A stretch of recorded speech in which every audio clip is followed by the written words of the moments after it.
Dominique, rebonjour. Rebonjour Thierry. Dans la précédente vidéo, on t'a laissé un petit peu à ta renaissance. Et on expliquait que tu as eu un parcours de vie assez en dents de scie, et que à 30 ans, tu as déclaré une sclérose en plaques, que tu es parti en mer pour essayer de vivre tes rêves tant que la maladie t'en laissait la possibilité, et qu'au cours de ce qui devait être a priori une lente agonie, il y a eu un moment de rupture dans lequel on t'a passé un livre, une information et une connaissance que tu as expérimentée, manger tout cru de manière instinctive. Tu l'as fait et le cours des choses a été radicalement inversé. Tu as même mené l'expérience inverse en essayant de remanger des produits cuits, transformés, élaborés, en te rendant compte que là, les symptômes réapparaissaient. Donc tu as pu valider tout ça. Et qu'à un moment, tu as eu envie de comprendre et de transmettre tout ça. On t'avait laissé là parce que ça, c'est le début d'une nouvelle aventure pour toi. Est-ce que tu pourrais nous raconter un petit peu une nouvelle aventure qui débouche maintenant aujourd'hui sur la publication d'un livre qui pour moi est fondamental parce que vraiment il fait la synthèse de toutes les approches, parce qu'on parle du cru, on dit rien en vérité, il y a tellement d'approches différentes. Le livre est resté dans le sac. On ira le chercher. On ira le chercher. Oui, donc on a fait cette première vidéo et on est arrivé, si tu te souviens bien, où j'ai passé plusieurs années à partager la vie de personnes qui mangeaient cru à l'époque. Dans du suivi un par un. Voilà. Donc avec beaucoup de temps investi de ta part. Oui, enfin je ne l'ai pas vécu comme l'investissement, j'ai partagé. Oui. J'étais dedans, quoi. J'étais dedans. Et puis j'ai décidé de J'en avais d'ailleurs profité à l'époque. Oui. Puisque j'étais à mes tout débuts, je suis venu te voir. Oui. On avait passé une bonne journée ensemble. Ouais. Et puis, écoute, pour te résumer les choses, je vais rapidement te dire comment ça s'est passé et après je passe au résultat, si tu veux, ce que j'ai fait. Et j'ai donc traîné, au moment où j'ai eu envie d'entrer en contact avec des gens dont c'est le métier, avec des scientifiques de ce domaine, j'ai traîné sur un forum de paléontologie. Et j'ai sympathisé avec un paléontologue qui donnait des réponses qui me semblaient toujours pertinentes et avec qui petit à petit j'ai sympathisé. J'ai sympathisé et lui, il a commencé à m'apprécier aussi. Et un jour, je lui ai demandé, j'avais fait un travail très important sur les origines de l'homme, sans en avoir les titres ni les compétences, etc. Et je lui ai demandé s'il acceptait d'y jeter un coup d'œil. Bon, j'avais déjà écrit plusieurs livres, donc j'étais dans le bain. Et lui, il m'a répondu, écoute, je veux bien parce que on a un échange qui me semble intéressant, mais je t'avoue qu'il faut vraiment s'y connaître dans au moins 10 matières scientifiques pour pouvoir apporter quelque chose sur les origines de l'homme. Bon, d'accord, il accepte, il lit le truc. Il le lit à fond, et quand il revient, il me renvoie le manuscrit, il me dit, ok, ça me plaît ce que tu fais, je vais te donner un coup de main. Parce qu'il savait que je voulais revenir pour parler du cru, sur un plan scientifique. Et il accepte. Et il me dit, je m'occupe des étudiants atypiques à l'UCBL de Lyon, l'université Claude Bernard. Je m'occupe des étudiants atypiques. J'étais assez atypique pour lui.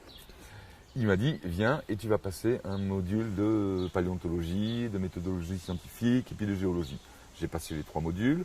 À l'issue de ces 3 modules, il m'a dit, ok, je te fais rentrer dans l'école pratique des hautes études, qui est une division de l'éducation nationale. Et me voilà donc à démarrer un projet de recherche avec Gilles, il s'appelle Gilles, mais on s'est trompé. J'ai travaillé pendant 2 ans sur une étude sur des primates, un truc très compliqué sur un plan statistique, et c'était une erreur. Voilà. Donc c'était 2 ans fichus en l'air, qui m'a fichu quand même un gros coup, mais c'est pas grave. J'ai redémarré, et curieusement, pour passer ce diplôme, le diplôme EPHE, il fallait passer 7 modules. J'en avais passé 6, il m'en restait un à passer. Et parmi tous les modules que j'avais choisis, il y en a un que j'avais soigneusement occulté, inconsciemment, c'est le module physiologie alimentaire. Intéressant. J'avais inconsciemment la trouille d'aller me confronter aux scientifiques du domaine dans lequel je voulais aller, et je l'avais mis soigneusement de côté. Perdu pour perdu, il m'en restait un à faire, je dis, tu y vas. Celui où ça fait le plus mal. Là où ça fait le plus mal. Je m'inscris, la prof de physiologie alimentaire qui téléphone à tous ses étudiants avant le début du module pour savoir un peu d'où ils viennent, ce qu'ils font et où ils vont. Elle me décroche son téléphone et elle me téléphone pour le petit contact avec l'étudiant classique. Et on a passé 4 heures au téléphone. Voilà. C'est là que l'aventure a commencé. C'est-à-dire qu'elle a percuté. Tu lui as expliqué quel était ton projet, où tu voulais aller? Je lui ai expliqué tout, mon histoire, ce que j'avais vécu, ce que je voulais, ce que je cherchais, ce que je croyais. Ce que tu voulais essayer de démontrer de manière exactement. Rationnelle et scientifique. Exactement, la réalité perçue, et je voulais mettre une structure scientifique derrière, poser les choses sur des choses que je savais être vraies. Mais il fallait que j'aille les chercher, et tout seul je ne saurais pas. Voilà. J'ai rencontré des scientifiques abominables, j'en ai rencontré des merveilleux. Voilà. Gilles et Michel ont été extraordinaires, ils m'ont mené du bout jusqu'au bout. Et donc me voilà parti avec Michel sur un projet de recherche qui va nous amener jusqu'à 7 millions d'années avant notre ère. Je me suis donc plongé au moment où l'homme s'est séparé des chimpanzés, où la lignée qui est arrivée à nous s'est séparée de celle des chimpanzés. On avait un ancêtre commun. 7 millions d'années après ce moment-là, les chimpanzés, ils pêchent des termites avec des poules de bois aménagées, et l'homme, il va sur la Lune en mangeant des nourritures lyophilisées et en écoutant de la musique classique. Il y a un bond extraordinaire. On change d'échelle. Il y a quelque chose qui s'est passé. Alors j'ai commencé par faire un truc très simple. Je me suis mis à recenser les publications scientifiques qui ont étudié l'impact de l'alimentation crue sur la santé et les publications scientifiques qui ont étudié l'impact de l'alimentation transformée ou cuite sur la santé. Et j'en ai recensé plusieurs dizaines de publications disant que le cru sur la santé, c'est formidable, et plusieurs dizaines disant que les aliments transformés sur la santé, c'est vraiment catastrophique. Avec quelques-unes, parce que ce qu'il y a de bien dans la démarche scientifique, c'est qu'on ne se contente pas d'aller chercher ce qui vient cautionner ce qu'on pense. Oui, bien sûr. Il faut aussi chercher la ce qui dit le contre-preuve. contraire. Voilà. Donc j'ai cherché aussi, dans les publications ayant étudié l'impact du cru sur la santé, celles qui avaient trouvé des impacts négatifs. Je les ai sortis, je les ai étudiés, je les ai discutés et démontés. Et j'ai montré à quel point c'était absurde, point par point. Mais grossièrement absurde. Hein. Donc ça n'a pas été compliqué. Oui, souvent c'est de la falsification. Au niveau scientifique et méthodologique. Au niveau d'interprétation, c'est terrible. Il y a un truc magique et on dresse une peur. Par exemple, c'est dangereux. Le cru, c'est dangereux parce qu'on maigrit trop. Je vous signale, monsieur le chercheur, que c'est le problème mondial actuellement, hein, l'obésité. Alors peut-être qu'on pourrait chercher un petit peu pourquoi de ce côté-là. Hein, ce genre de choses. Autre réponse. Moi j'ai cru, attention, ça ne fait pas disparaître la libido. Je vous signale, monsieur le chercheur, qu'il y a un petit problème avec la libido des hommes sur la Terre. Actuellement, que les femmes, elles souffrent de quelque chose de terrible à cause de cette libido. Cette libido est freinée, complètement violente. C'est terrible. Donc c'est le genre quasiment les seules réactions, les seuls arguments qui ont été trouvés de l'autre côté. Bon, on ne va pas s'étendre là. Revenons à cette situation. Des dizaines de publications qui disent le cru c'est bon pour la santé, des dizaines qui disent que le transformé c'est catastrophique, et j'ai l'impression que la majorité des scientifiques sont autistes, quoi. Ça, moi je suis allé le matériel est là, il ne le voit pas. Il fallait que quelqu'un le rassemble, le réunisse, c'est ce que j'ai fait. Pour le faire, je me suis ingurgité des centaines de publications en anglais. Hein. Dans le mémoire, j'en ai retenu 350 qui sont liés au raisonnement. Parce que le mémoire que j'ai fait à l'école pratique des hautes études, c'est pas uniquement un mémoire où je mets des références sur quelque chose que je pense, c'est un raisonnement scientifique, on me l'a imposé. J'ai eu en face de moi des réactions violentes. Donc il a fallu que je me plie à une rigueur implacable. Donc le résultat, il est implacable. Hein, on m'a imposé une rigueur implacable, je l'ai fait. Donc elle y est, c'est dans le mémoire. Ça a été long, parce qu'il y a eu ces résistances, parce que les scientifiques, ils sont comme tous les hommes de la Terre, ils mangent cuit, ils sont nés en mangeant cuit, c'est notre culture, c'est notre vie, c'est tout. C'est impensable pour eux. La plupart d'entre eux qui sont dans ce domaine de science, ils ont travaillé à valoriser le génie de l'homme qui a inventé la cuisson. Le génie culinaire. Voilà.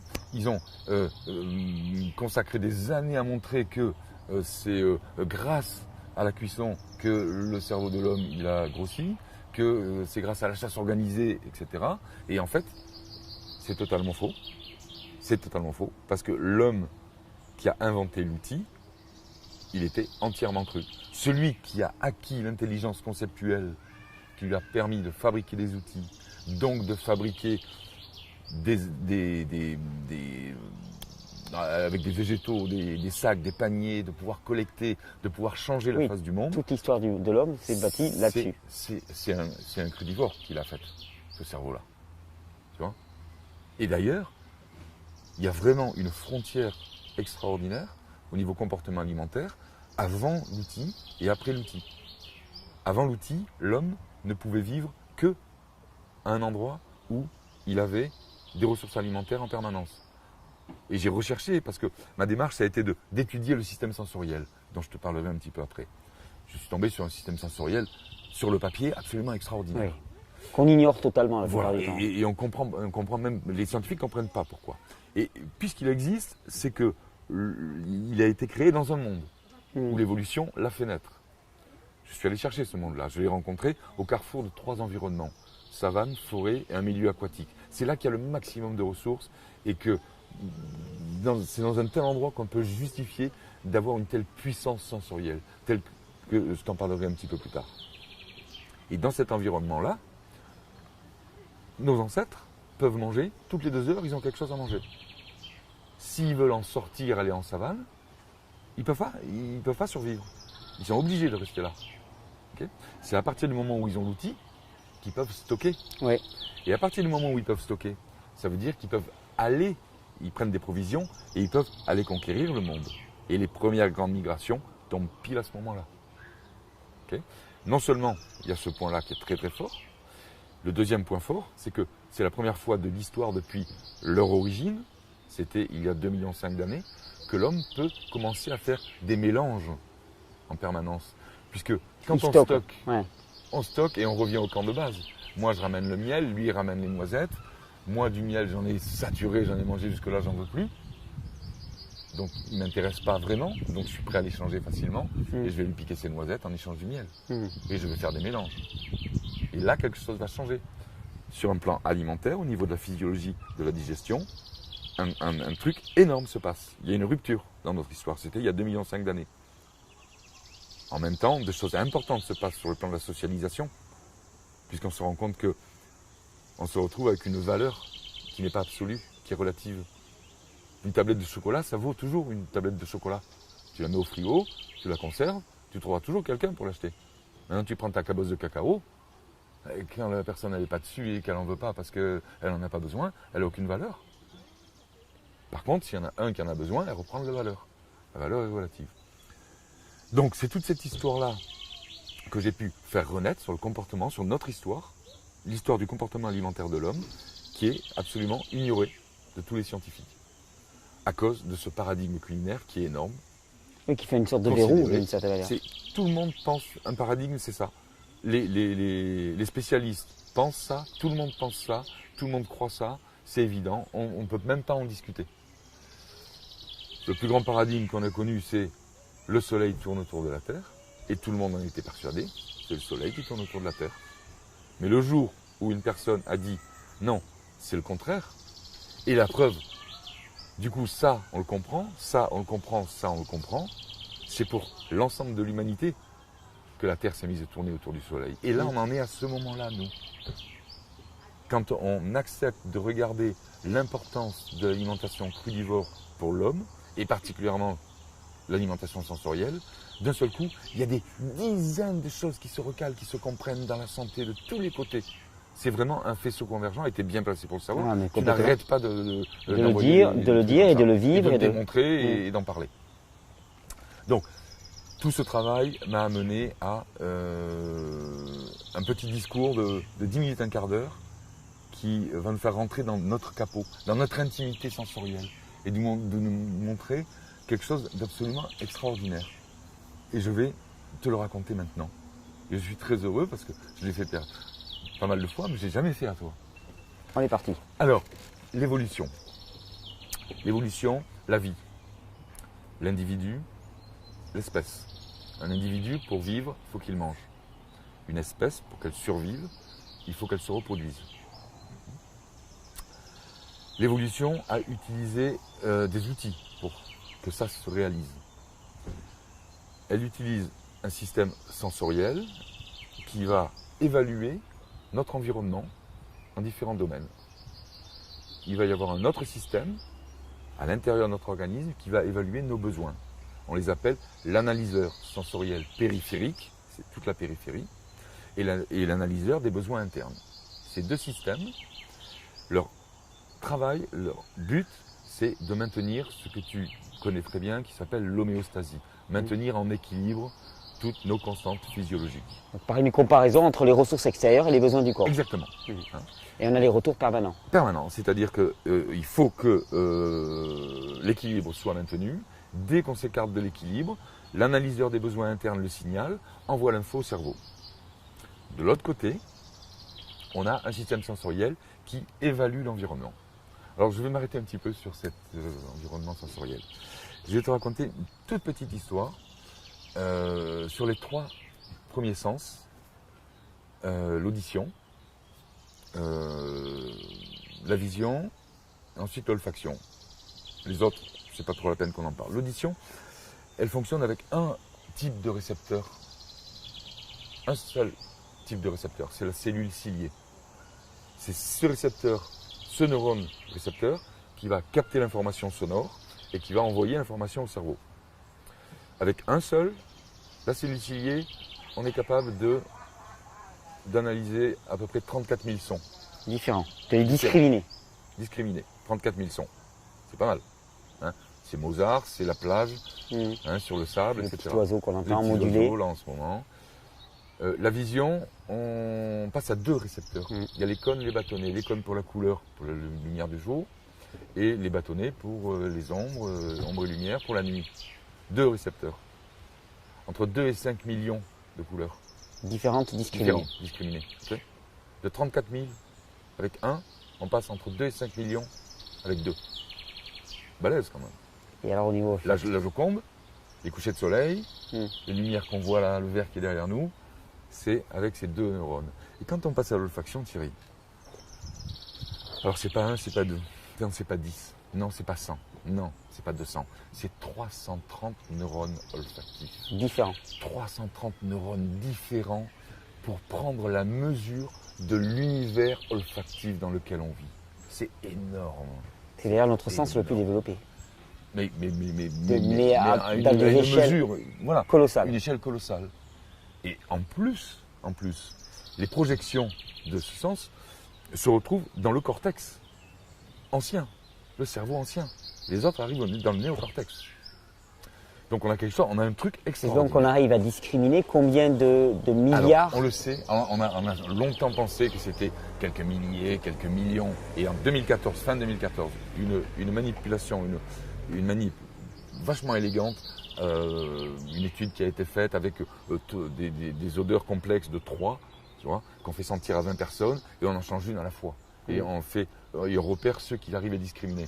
Et à part une étude statistique, en multipliant par le nombre de neurones et de récepteurs différents, on est arrivé à calculer que nous sommes capables de discriminer 1000 milliards d'odeurs différentes. 1000 milliards d'odeurs différentes. C'est 1000 impressionnant. milliards, d'accord. Tu rentres dans un McDo, tu as la frite et tu as le steak. Là, c'est 1000 milliards. C'est énorme. C'est énorme. C'est même un peu inaccessible. Oui, on n'arrive pas à le Voilà. conceptualiser. C'est comme les milliards d'années, tu vois. Ouais. On a du mal à cause de notre monde, parce que notre monde, là, on se rend compte qu'il y a un changement d'échelle. Il y a un truc. Ça, c'est une première chose. Il y a une deuxième chose qui est extrêmement importante, que je trouve vraiment fabuleuse, c'est que, pour résumer, on a un épithélium olfactif, c'est une petite pastille d'1 cm² qui est dans le haut de la fosse nasale. L'air transporte des molécules.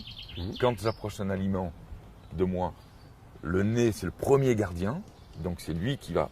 C'est Et d'ailleurs, le nez est placé au-dessus de la Juste bouche. Au-dessus de la bouche, en avant. Ouais. Puis les narines tombent directement. Tombe directement. D'ailleurs, on avant oblique de légèrement, rentrer. tu vois, c'est assez amusant la disposition. Et donc, la respiration, c'est la respiration orthonasale, celle qui arrive directement par le nez et puis qui rentre dans les poumons. L'air passe devant l'épithélium olfactif avec ces molécules qui sont chargées. Donc là, les neurones qui correspondent à une molécule le récupèrent, l'information, et l'envoient au bulbe olfactif. Le bulbe olfactif est situé juste au-dessus d'un os en dessous duquel il y a l'épithélium olfactif, juste au-dessus, et récupère les neurones dans des glomérules. C'est un petit peu des petites centrales, des petites centrales dans lesquelles tous les neurones de la même famille se rejoignent. Okay, les centrales téléphoniques un petit peu. Un petit peu, hein, un truc comme ça. Et cette odeur-là, on verra ce qu'elle devient. Je vais revenir. Alors, on m'a parlé donc de respiration orthonasale. Mais il y a une autre respiration qui ne nous appartient qu'à nous. Les animaux, eux, ne peuvent pas respirer et avaler en même temps. Parce qu'ils ont le pharynx et le larynx au même endroit. Ils ne peuvent pas. Ils n'ont pas techniquement suffisamment de sécurité. Un chien, quand il mange, tu as vu, il avale, il baffe. Si il y avait l'évolution a maintenu ça, parce que sinon il risque de s'étouffer. Lui, il engouffre. Nous, on a développé quelque chose d'autre. On a développé un logiciel, un truc extrêmement pointu, qui a fait que la pression évolutive n'a plus jugé utile de maintenir le pharynx et le larynx en même temps. Du coup, ça s'est séparé. C'est pour ça qu'on a la voix, qu'on peut parler. Exactement. Et du coup, on a la possibilité de, quand on mange quelque chose, on ouvre l'intérieur de l'aliment, on va pouvoir analyser ce qu'il y a dedans et pas uniquement les molécules extérieures. Et ces molécules vont aller par respiration orthonasale par l'intérieur, passer devant l'épithélium. Quand on respire, on souffle. C'est-à-dire qu'on sent quand ça approche. Premier signal, premier gardien. On ne sait pas du tout ce qu'il y a à l'intérieur. On rentre dans la bouche, on mâche, on ouvre. On ouvre. Et là, il y a une analyse qui est faite. Attends, je n'ai pas encore parlé d'analyse. Là, on a le capteur qui est derrière. On peut se dire, ce capteur, il va repérer les molécules qui sortent de l'intérieur de l'aliment. Eh bien non, Thierry. Non, entre les deux, il y a un labo de biochimie. C'est-à-dire qu'il ne va pas sentir la molécule qui sort, mais la molécule qui sort va subir un traitement biochimique combinatoire avec les enzymes salivaires, et c'est le résultat de cette combinaison qui va être senti. C'est comme si tu prends l'aliment, tu rentres dans un labo de biochimie, tu le mélanges avec différents ingrédients bien choisis, et tu vas dire ensuite à l'épithélium de sentir le résultat de l'analyse. Ok ? Donc on a l'analyse directe, et puis on a un labo de biochimie qui va analyser directement l'odeur, et en plus une analyse biochimique intérieure. C'est énorme. C'est énorme. Alors maintenant, qu'est-ce qui se passe ? Qu'est-ce qui se passe quand ça arrive au bulbe olfactif, ce message ? On pourrait se dire, bon, une odeur, c'est une odeur. Le neurone la reçoit, il va la transmettre au cerveau. Eh bien, c'est pas du tout ça. C'est pas du tout ça. Une odeur, au niveau du cerveau, c'est pas une odeur. Parce que l'analyseur des besoins internes, c'est lui le maître, c'est lui le grand chef. C'est lui qui va aller dans le bulbe olfactif. Et s'il a besoin de cette famille de molécules, il va mettre un coefficient devant. Il va mettre un coefficient multiplicateur ou minorateur. Et il a créé, l'évolution a créé quelque chose d'extraordinaire que tout le monde connaît, c'est le plaisir. Et la carte maîtresse de l'évolution, c'est le plaisir. Quand on met un coefficient en béton devant un aliment parce qu'on en a un besoin crucial, on a les petites lumières dans le cerveau quand on en mange. Ça devient magique.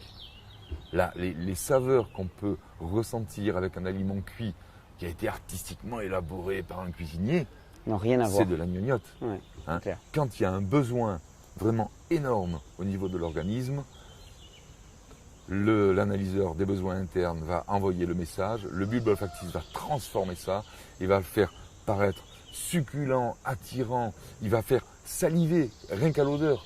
Quand ça correspond aux besoins de l'organisme, il y a la salive qui coule dans la bouche, tu la sens venir. tellement c'est puissant et c'est fort. Mais, il faut bien comprendre une chose, c'est que ce que je raconte là, on ne le comprend pas. Dans notre réalité, En tout cas, on ne l'utilise pas. On a l'impression que c'est une fonction qui est là, mais qui n'a pas de sens. on ne le voit pas, ça ne marche pas. Ça ne marche pas. Sur le papier, Ça existe. Sur le papier, Tout est câblé, tout est présent. Comme je te le décris, on devrait avoir tous une santé, mais alors irréprochable, puisqu'on a tout ce qu'il faut pour le faire. Oui, On a pour la plage déterminer, alimentaire. pour voilà. Exactement, mais ça ne marche pas. Et ça ne marche pas pour une raison qui est très très simple, et je vais utiliser une analogie pour te le transmettre. Je vais prendre dans le domaine informatique, le logiciel Word, que tout le monde connaît, qui est né il y a très longtemps. Au début, c'était un traitement de texte très sympa, on pouvait faire plein de trucs avec. Et puis, ce logiciel, il utilisait des fichiers, on appelle .doc, étoile .doc. Hein. Il sait lire ce fichier, quand tu fais travail sur ce fichier, il l'enregistre, etc. Et ces deux entités ont coévolué depuis des dizaines d'années. Word a 30 ans maintenant. Hein. Et maintenant, Word, c'est devenu une usine à gaz. Il y a des tas de professions qui l'utilisent, c'est énorme au niveau ressources. Nous avons un logiciel d'une puissance extraordinaire. On l'a vu sur le papier. Le seul problème, c'est qu'il marche comme ça si les fichiers qu'on lui donne à lire s'écrivent sous la forme étoile.cru. Si on lui met étoile.casserole, il ne vaut rien. Il n'a pas coévolué. Il n'a pas coévolué avec. Il ne sait rien.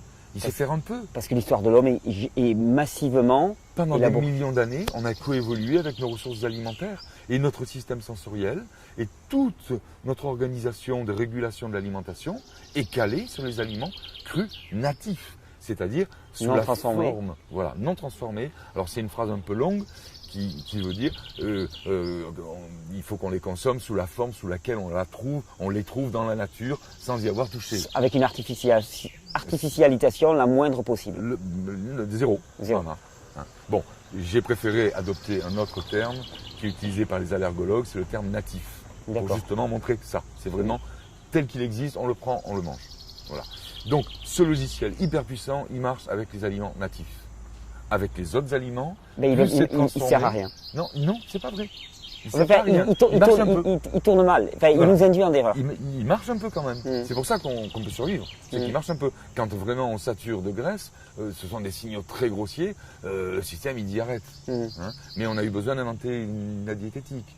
Et la diététique, elle est née quand? On a une petite idée. La diététique. Parce qu'on a eu des petites statuettes stéatopigiques. Les premières statuettes avec les femmes obèses. C'était la dernière glaciation il y a 25 000 ans.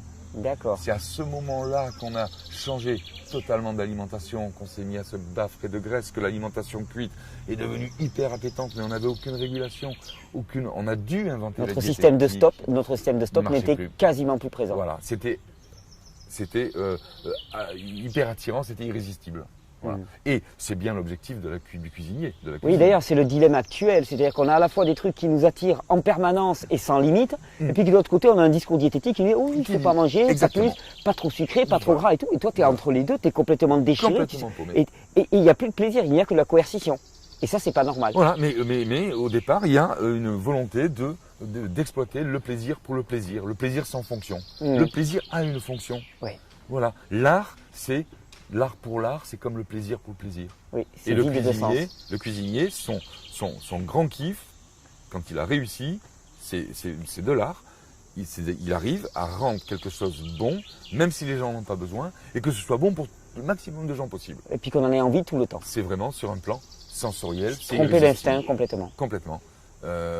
C'est une arme redoutable. C'est une arme à faire de l'argent redoutable. On sait que les gens ne peuvent pas y résister. Pourquoi? Parce que notre système sensoriel, il a coévolué avec des aliments qui avaient une dimension. Et cette dimension, je l'ai découverte en faisant ce travail. Je me retrouve avec cet homme originel avant la découverte de l'outil. Cet homme-là, il avait dans son environnement plusieurs catégories d'aliments. Il avait des aliments que j'ai appelés les aliments de proximité, qui sont facilement accessibles. Alors ceux-là, il faut quelque chose pour les réguler, puisque j'y accède tout le temps. Donc, mon système sensoriel a instauré des arrêts sensoriels forts pour ceux qui sont hyper présents. Tu vois ? Et puis aussi, c'est pour que ça me pousse à aller en chercher d'autres. Tu vois. Ensuite, il y a une deuxième catégorie, c'est les aliments saisonniers, qui ne sont pas là tout le temps. D'ailleurs, on l'a tous expérimenté. Quand c'est le début de la saison des cerises, t'as envie de cerises, et puis au bout d'un moment, les cerises, Voilà. basta quoi. Mais T'as de fait le toute plein. façon, même si tu en manges pendant toute la saison, l'évolution n'a trouvé aucun intérêt à faire naître des signaux d'arrêt fort. sensoriel, puisque Ouais. ils s'arrêtent tout Oui, seuls d'accord. Il y a une C'est pas la autorégulation. de la nature. Par contre, si tu commences à consommer des cerises du Chili, puis après des cerises d'Afrique du Là, Sud, ça se complique. là c'est un artifice. Parce que là, la nature n'a pas La prévu. disponibilité est Voilà. devenue permanente alors qu'on a besoin de Le système n'est pas prévu comme ça. Voilà. Et là, on Alors, trompe le système. Exactement. Alors si on n'arrive pas, on n'a plus cette régulation naturelle, c'est à nous de la recréer par le raisonnement. Et il y a la troisième C'est là où on catégorie. arrive à instaurer de l'intellect pour sortir de l'artificialité. Pour dans un monde qui est définitivement Tout artificiel. à fait, pour retrouver, voilà, on se sert de l'intellect pour Ouais. corriger les erreurs De l'intellect. de l'intellect. Et la troisième catégorie, ce sont les aliments aléatoires qui sont très rares et qui sont très utiles. Très rare dans un contexte naturel. Contexte naturel. Je parle des protéines animales, je pense au miel, je pense aux fruits séchés, pour avoir des figues séchées naturellement sur l'arbre, qu'il n'ait pas plu, qu'il n'y ait pas eu de vent, qu'il n'y ait pas d'insectes, etc. Exactement, C'est rare. Donc, par rapport à ces aliments-là, les aléatoires, nous avons un appel Une appétence sensoriel énorme. très fort. Oui, parce que quand on les rencontre, il s'agit d'en faire le plein. Voilà. Et on n'a aucun arrêt sensoriel, puisque de toute manière, ça s'arrête tout de suite. D'accord? Donc, il y a vraiment une différence de traitement de ces trois différentes catégories qui sont inscrites dans notre génétique. Et c'est ce qui va faire que, par exemple, on peut avoir une appétence permanente pour les fruits secs. C'est normal. Par contre, normal. si on en a tout le temps sous la main par paquet entier, On va se gaver. on n'est plus du tout dans le contexte naturel. C'est à normal fait. d'avoir une appétence totale parce que dans un contexte naturel, normalement, la ressource C'est devrait être autorégulé. extrêmement limitée. Voilà. Et c'est aussi pour ça qu'on n'arrive pas à consommer des légumes. On a du mal à les consommer. Parce qu'on a des arrêts forts, on a des appels faibles, parce que ce sont les plus disponibles. D'accord. Tu vois? Donc la disponibilité des ressources alimentaires est un paramètre très Fondamental. important. Et il y a La disponibilité dans un contexte naturel. naturel. Hein. Et il y a une autre donnée qui est importante, c'est vraiment important de le souligner. Ça concerne l'attrait pour les aliments. Dans le culinaire, dans les aliments transformés, tu as bien compris qu'on fait quelque chose pour que ce soit perçu comme bon, indiscutablement. C'est pour ça qu'on fait la cuisine, c'est pour ça qu'on fait cuire, c'est pour ça qu'on fait le chocolat, etc. Et on obtient une valeur absolue de l'aliment. Et on la mesure, l'impact sur l'organisme, on le mesure par un terme amusant qui s'appelle la palatabilité. Palatabilité, qui est difficile à prononcer, qui fait rire beaucoup de gens. Palatabilité, c'est pour qualifier un aliment qui est indiscutablement bon pour une personne, sans condition. Okay, ça n'existe pas dans le crudivorisme. Ça n'existe pas parce que sensoriellement, ce n'est pas possible. Oui, parce que normalement, la palatabilité doit varier en fonction des besoins de l'organisme. Et c'est remplacé, et c'est là que je vais faire la boucle avec ce dont on parlait jusqu'avant, c'est remplacé par la curiosité sensorielle. Ma curiosité sensorielle pour les légumes est très faible. La curiosité sensorielle pour les saisonniers, elle est médium. La curiosité sensorielle pour les aliments aléatoires, elle est énorme. D'accord ? Et il y a vraiment un tableau logique, une correspondance entre la puissance des arrêts sensoriels, les attraits sensoriels et la réalité de la curiosité sensorielle. C'est tout un univers qui nous échappe totalement de par l'emprise du paradigme culinaire et de par l'impossibilité d'exprimer tout ça dans un contexte qui nous piège notre sensorialité complètement et qui nous laisse désemparés à l'échelle de l'humanité. Et l'importance du travail que j'ai réalisé et qui va mettre certainement très très longtemps pour arriver à avancer, mais il y a quelque chose de fort, c'est que les bases sont posées. Et les bases scientifiques. La justification scientifique. Elles sont validées par le corps scientifique, elles sont déposées à l'école pratique des hautes études par un corps de scientifiques. Et aujourd'hui, quand on va voir un médecin et que le médecin me dit c'est tel traitement, je vous assure, on a fait des études, les études ont montré que ce traitement, c'est celui-là qu'il faut pour ce que vous avez, et que vous êtes en face, et que vous ne pouvez pas dire oui, mais il y a aussi des études qui… S'il y en a maintenant, le PDF, il est en libre accès sur mon site, du mémoire. On peut donner à son médecin. Je mettrai d'ailleurs le lien de travail. ton site directement. Voilà, à son médecin pour lui montrer, regardez, le travail a été fait. Il y a toutes les références scientifiques. Il y en a 350. Et tout le raisonnement a été validé, contrôlé, avec violence parfois. J'ai eu des oppositions. Tu m'avais dit, assez violent. assez- Tu touches à un paradigme qui est essentiel. Oui. Ah, Ensuite, voilà. ce mémoire Partant de ce terminé, travail, je me suis attelé à l'écriture de l'éloge du cru. un livre plus grand public, voilà, d'une certaine manière. accessible. Pour essayer aussi de faire la conciliation entre toutes les approches possibles du cru. Voilà, c'est Parce qui que m'a- tu avais autrement. Je me permets, mais tu m'avais dit que dans l'accompagnement que tu avais fait des personnes, tu avais vu que bon, il y a le paramètre alimentaire, mais aussi le paramètre social. Et tu disais bien dans la précédente interview que toi, quand tu as commencé, tu étais sur ton bateau, seul, tu n'avais aucune contrainte sociale, tu pouvais faire ce que tu voulais. C'est pas le cas de tout le monde. Mais pas du tout, bien sûr. Et c'est ça, c'est la deuxième partie de mon travail. Il faut bien voir plusieurs choses. J'ai découvert, j'ai cherché, j'ai découvert des choses. J'ai découvert un idéal alimentaire. Vraiment une carte maîtresse. Mais impossible à pratiquer dans la vie de tous les jours. À part être ermite. Voilà, à part vivre comme un sauvage. Il y a aujourd'hui vraiment une multitude de tendances qui vont vers le cru. Il y a plein de gens qui travaillent pour améliorer l'alimentation, pour augmenter le cru, pour faciliter la transition. Toi, tu as fait un boulot extraordinaire avec tes jus qui apportent des doses de micronutriments hyper importantes pour les gens qui abandonnent le cuit et qui passent au cru et qui sont vraiment en carence. Il y a vraiment des blocs de cuisine de tous les côtés. Il y a des jus, il y a des mangers, des mangers vrais, des mangers vivants. Il y a tous ces mouvements-là. C'est un peu le bazar quand même. C'est un peu le bazar Et parce qu'il y a souvent, aussi... oui, souvent, si je me permets, souvent ce qui est terrible, c'est que c'est la guerre entre qui a raison et qui a raison. Voilà. Et ce que Alors je trouve intéressant dans ton approche, c'est que tu as dit finalement, il n'y a pas qui a raison, c'est tu as un jeu de cartes. Tout le monde a raison. Et il s'agit de savoir quand tu joues quelle carte, pour quel besoin, pour quelle réponse et pour quel résultat. Ce sont des outils. Ce sont des Exactement. outils. Toi, tes jus sont un outil qui permettent de passer. Exactement. C'est un outil de passage. Moi, mon outil, c'est un outil D'accomplissement. d'absolu. Ouais. Pas d'accomplissement, parce que c'est pas un but. Oui, c'est pas un but. C'est pas une fin en soi, le C'est un manger absolu. cru. C'est l'efficacité maximale du système. Voilà, si on en a besoin, on peut aller jusque-là, c'est le summum. Mais il y a toute une échelle. Et cette échelle-là, il faut la connaître, il faut la comprendre. Pour Et pouvoir quand la jouer. Quand on a toutes ces cartes, quand on a compris qu'à partir de l'hypotoxique de signaler, ou même on continue à cuire, où on peut faire ensuite de la cuisine, du crudivorisme culinaire, il y a tout un étalement avec un résultat plus ou moins important, mais surtout la possibilité de jouer avec toutes ces cartes. Ok. Je me sens un peu mal. Oula, hop, je sors la carte, un peu plus de rigueur.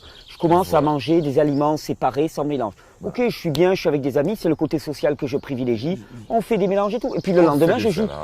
Et on joue avec ce jeu-là. Et on sort de la séparation et de la confrontation permanente. Voilà, on se rassemble tous. On est dans la même direction, la direction de la rupture avec le paradigme culinaire. Mais on est C'est ça qui est fondamental, c'est ça qui nous réunit. Voilà, on a des cartes, on a des atouts, on n'est pas les ennemis, on doit s'aider. Moi, je suis avec vous tous. Moi, je t'adore. Tu es vraiment là. Et puis, tous les gens qui travaillent pour le cru, ce ne sont pas des ennemis entre eux. Personne ne doit dire j'ai raison parce que personne n'a raison. Non, moi non plus, j'ai pas raison. Mais non, parce que faire de nos différences une matière à enrichir notre expérience et non pas à confrontation et à séparation. Complémentaire. Et c'est ce que j'ai trouvé. Je vais aller chercher ton bouquin. Je vais chercher ta besace. Hop. Et ça a été compliqué au début de cette grande aventure parce que les pionniers ont voulu vraiment être les grands maîtres, quoi. Oui, et d'ailleurs c'est ce qui m'a beaucoup touché quand j'ai découvert ton travail parce que je n'ai pas vu ce que tu as accompli en sous-marin. Et quand tu es ressorti, qu'on m'a dit, voilà Dominique, tu m'as dit, voilà je vais faire un nouveau livre et tout, et que tu m'as dit, mais en fait ce livre-là, il va prendre toutes les tendances et pour essayer de les rassembler et de montrer ce qu'il y a de commun, de montrer l'intérêt qu'elles peuvent avoir, de dire, un 4x4 ou une Ferrari, il n'y en a pas une qui est mieux que l'autre. Si tu veux prendre un chemin complètement défoncé, il vaut mieux prendre un 4x4 qu'une Ferrari. Si tu veux par contre tirer sur un circuit, le circuit du Mans, bah, il vaut mieux prendre une Ferrari. Il n'y en a pas un qui est mieux que l'autre, il y en a un qui est adapté à un type de terrain. Tout à fait. Et avec le cru, c'est pareil. Ça dépend de l'état de ta voiture. La voiture étant ton corps. Ouais. Si ton corps il est au top. Et puis l'état de ton corps et l'état du terrain que tu vas l'état du appréhender. terrain. Ouais. Et puis avec les deux, mais il n'y a que la connaissance qui peut nous permettre connaissance. d'expérimenter. La connaissance est une arme non violente. Ouais, tout à Mais fait. c'est une arme. Ouais. C'est une arme parce qu'en face, il y a des résistances énormes. Énormes. Et ce que tu as accompli avec ce rassemblement de près de 3000 personnes, c'est waouh. Ouais, c'était chouette. Hein. Waouh. C'était merveilleux. Très très chouette. Donc là, alors là, voilà le mémoire. Donc il est en PDF sur ton site. PDF en libre Je téléchargement. remettrai le lien. Et puis l'éloge du cru. Donc le livre que tu viens de sortir, qui rassemble toutes les approches du crudivorisme d'une certaine manière. Oui, non, en fait, il est en deux parties ce livre. Il y a toute la première partie qui est donc un résumé accessible de la partie scientifique. La deuxième partie, elle, est concentrée sur la pratique. Ouais. Et dans une troisième partie ou conclusion ou synthèse, je réunis tout. Exactement. Et je montre que toutes ces cartes ont une fonction. Ce sont des outils. Et à les connaître, on s'enrichit soi-même et on enrichit les autres. Et surtout, on ne s'enferme ni soi, ni son entourage. Oui, puis on ne nie pas, parce qu'il y a les besoins alimentaires physiologiques du corps, il y a les besoins sociaux, il y a les besoins relationnels. Affectifs, et tout. Parce que moi, je dis des fois à des personnes, non mais attends, bon, tu as une alimentation qui ne t'acidifie pas, et en même temps, le type de relation que ça engendre avec ton entourage t'acidifie à bloc. Parce que le stress est ultra acidifiant. Et donc, ça ne peut pas marcher. On n'est pas qu'un ventre, on est un ventre, mais on est aussi une tête avec une histoire, avec et une vie, des sentiments. Il s'agit de s'insérer aussi dans un tissu social, de vivre les choses, de ne pas rentrer en religion, ce qui est parfois trop présent. Hein, de ne pas rentrer dans la peur non plus, de ne pas avoir un rapport à la nourriture qui soit basé sur l'anxiété, mais plutôt... Et la culpabilité, avec la culpabilité. Non, c'est terrible, terrible, terrible. Tu manges pas comme ci, tu manges pas comme ça, les ayatollahs du cru, les ayatollahs du véganisme, les ayatollahs de telle approche alimentaire. Et ça, c'est les conséquences du monocarte. Voilà. Quand tu n'as qu'une carte, et que tu as éliminé toutes les autres... Si les autres font autrement, tu te sens mis en danger. Mais personne n'interdit personne d'avoir plusieurs cartes. C'est ça la richesse. On a plusieurs cartes, on a le choix. Et puis on arrête de se définir par une seule carte. Moi je suis non, toi tu es Dominique Guyot, moi je suis Thierry Casasnovas. Et j'évolue et j'interagis avec mon environnement, avec différents besoins, les besoins de mon corps, mes besoins sociaux, les besoins de mon entourage aussi, et un dialogue permanent. Ma famille, les trucs importants à partager. Si je dois partager un anniversaire énorme qui a une importance énorme pour les 40 ans de mariage de mes beaux-parents, j'y participe et après je fais 3 jours de cueilleur. Et voilà, et je ne suis pas dans la peur, je ne suis pas dans l'anxiété. Et c'est cette notion de dialogue avec l'environnement. Moi j'ai l'impression toujours que quand on se fige dans une approche, qu'elle soit alimentaire, idéologique, et ainsi de suite, eh bien on n'est plus en dialogue. On s'est bloqué, on dit ok, moi je suis là, je ne bougerai pas.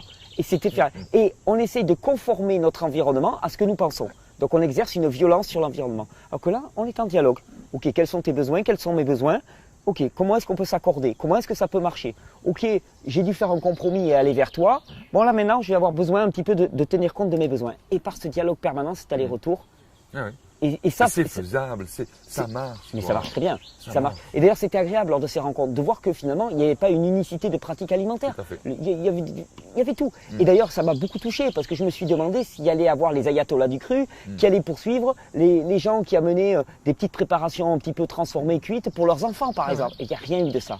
Et d'ailleurs, j'étais attentif parce que je me suis dit, je ne veux pas que quiconque se fasse ostratiser parce qu'il va sortir des cracottes de sarrasin pour son gamin. Parce que les enfants sont aussi un autre problème. Il faut arriver à ne pas les faire se braquer. On est tous en compromis. On est tous dans un monde dans lequel le paradigme culinaire est primordial. Et il faut arriver à fonctionner dans ce monde sans trop de souffrance. Et je pense qu'on arrive à un moment charnière de l'histoire. Je pense que le début d'une révolution, mais qui dépasse le scandale du sang, etc. Enfin, c'est un truc énorme qui démarre. Et il sera possible que parce qu'on aura une approche qui sera basée sur la douceur, le compromis, l'écoute et le multicarte. Parce que si on est dans une approche religieuse, dogmatique, avec une seule carte en main, ça ne va pas marcher. On va aller droit à la confrontation. Et c'est ce qu'on voit actuellement sur les forums, sur Internet, sur les Facebook et ainsi de suite. C'est chaque fois un psychodrame de confrontation et de violence. Et ce que tu apportes, c'est une porte de sortie à ça. Exactement. Où on prend tout. On est gagnant-gagnant. On prend tout, on arrête d'exclure, et par contre, on sait pourquoi on fait tel ou tel choix. Oui. Et on ne culpabilise pas. C'est cool, tu as bien fait de faire le sous-marin pendant quelques années. Non, mais c'est chouette, c'est chouette, c'est chouette. Ah, je regrette pas, je regrette pas. Je regrette pas, je vais te dire aussi, je regrette d'autant moins que je sors, hein, sous-marin, je sors, hein, mon périscope sort, et puis tu es là avec les milliers de personnes. Moi, j'ai rien vu venir. Oui, je sais bien, je sais bien. Je sors et je vois tout ça. C'est dingue, c'est pas vrai. Synchronicité. Ouais, Yes. c'est là où il y a un rôle de relais aussi, parce que je me souviens que c'est toi qui m'as accueilli. C'était l'été où j'étais au plus mal. Hein. Vous avez été deux à m'accueillir et tu as été l'un de ces deux. Et tu as parié sur moi aussi. Tu m'as consacré du temps, alors que tu ne me connaissais pas. Donc tu vois, ce rôle de transmission, de relais, et puis on se donne la main les uns les autres, je trouve ça très très important. Très très important. Et renvoyer ce message fort, que on gagne à s'enrichir les uns les autres et non pas à se séparer. Il n'y a pas de course, il n'y a pas de compétition. Tu vois, il y a un truc que j'ai envie de rajouter. Le travail que j'ai fait, qui a mis à jour ce logiciel hyper puissant, de l'enseigner, tu vois, de l'apprendre aux gens, ça a une portée énorme. Pourquoi ? Eh bien, il ne s'agit pas d'apprendre, de faire un stage, voilà, viens faire un stage pour apprendre à manger avec tes sens, c'est pas ça. Il s'agit d'initialiser, d'une initialisation sensorielle. Et à partir du moment où tu as initialisé sensoriellement quelqu'un, c'est comme pour toute la vie, c'est comme le vélo. Tu l'as appris. Quand tu vas te faire une salade, tu vas plus faire la même salade qu'avant. Tu vas sentir l'aliment avant. Si celui-là il sent mauvais, tu vas pas le mélanger avec celui qui est bon pour le cacher. C'est ce qui surprend beaucoup les gens, parce que moi, mon initiation a été faite par des gens comme toi, donc avec le sensoriel. Et même si parfois je me fais des salades, des choses comme ça, il n'empêche que les vieux réflexes ils sont toujours présents. Je ne vais pas aller mettre dans ma salade quelque chose qui ne sent pas bon. Dans mon jus, je ne vais pas aller mettre quelque chose qui ne sent pas bon. Mon sens est toujours aiguisé. Et puis, si à un moment je ne me sens pas super bien, hop, je sais vers quoi je reviens. J'ai ma boussole, elle me ramène en permanence et je sais jongler avec toutes ces approches. Et c'est d'une importance de diffuser ce savoir, cette connaissance. Elle est en chacun de vous. En chacun de vous, vous l'avez. Il faut le redécouvrir. Il faut l'initialiser. Et c'est une aventure merveilleuse. Et ça prend 2 jours. Et tu l'as pour toute la vie. Tu as une carte, tu l'as pour toute la vie. Et tu t'en sers même dans le cuit, même dans les écarts. Parce qu'il y a des trucs qui sont plus ou moins supportables quand on mange cuit. Tout à fait. Hein, pour chaque personne, c'est différent d'ailleurs. Mais là, au moins, tu as la clé qui te permet de comprendre pourquoi. Parce que, à tous les niveaux. Moi, on m'avait toujours dit que si on dit oui, les goûts et les couleurs, ça se discute pas et ainsi de suite. Comprendre que les goûts, en particulier en termes alimentaires, ils sont pas au petit bonheur la chance. Ils ont un sens. Ils ont un sens. Et une fois que tu connais ce sens et que tu comprends qu'ils ont un sens, tu commences à les respecter pour ce qu'ils sont, non pas pour des lubies de la personne en disant t'aimes pas ça, mais pourquoi t'aimes pas ça? Non, t'as un besoin, j'ai un besoin. Et moi, ça m'aurait évité de me faire imposer des aliments pendant toute ma jeunesse que je ne détestais pas, me dire ouais, mange ça, pourquoi tu n'aimes pas ça, il faut que tu le manges et tout. Non, j'en ai pas besoin. Et de respecter un peu plus, particulièrement par rapport aux enfants qui sont souvent soumis au vouloir de leurs parents, de dire à l'enfant mais quel est ton besoin? Et ça s'appelle manger avec du sens. Et je termine le bouquin avec les enfants. Bien sûr. Qui sont extraordinairement. Sur le plan sensoriel. C'est incroyable. Mais parce qu'ils n'ont pas été formatés. Et moi, j'assiste avec les enfants à des choses absolument extraordinaires. Ils savent exactement ce dont ils ont besoin, dans quelle quantité. Et parfois, je les vois consommer une quantité qui me paraît diététiquement anormale. Et je me dis, oh là là là là, ils vont passer une nuit, ça va être terrible. Rien du tout. Ils vont très bien. Parce qu'ils savent exactement, c'est très précis. Et de retrouver cette spontanéité des enfants aussi, c'est quelque chose d'assez merveilleux. Là, il y a une vidéo à faire aussi. Il y a un truc. J'ai eu 2 enfants qui étaient sensoriellement purs depuis leur conception. Donc j'ai vu des trucs magiques. On fera un truc comme ça.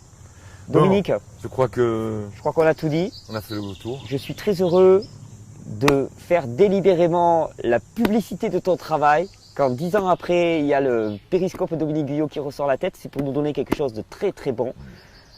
Je vais mettre le lien, il est aux éditions Médicis, je vais mettre le lien dans la vidéo. Vraiment, c'est un travail de synthèse, c'est un travail vraiment, je pense, qui donne la clé et qui donne le sens à tout ce que nous vivons. Et le lien. Et le lien entre tous. C'est ce qu'on a vu, c'est très bien qu'on le fasse lors des rencontres parce que ce lien-là, il était présent lors des rencontres. Il y avait énormément de personnes avec énormément de vécus alimentaires différents et on a tous discuté, on a tous vécu ensemble et on s'est tous réjouis ensemble. C'est formidable. Merci Dominique. Merci à toi parce que tu as fait autant de boulot que moi et on l'a fait chacun dans son coin et on se retrouve là et je trouve ça formidable. On va faire d'autres travail. Et on n'a pas fini. Merci Dominique. Merci à toi Thierry.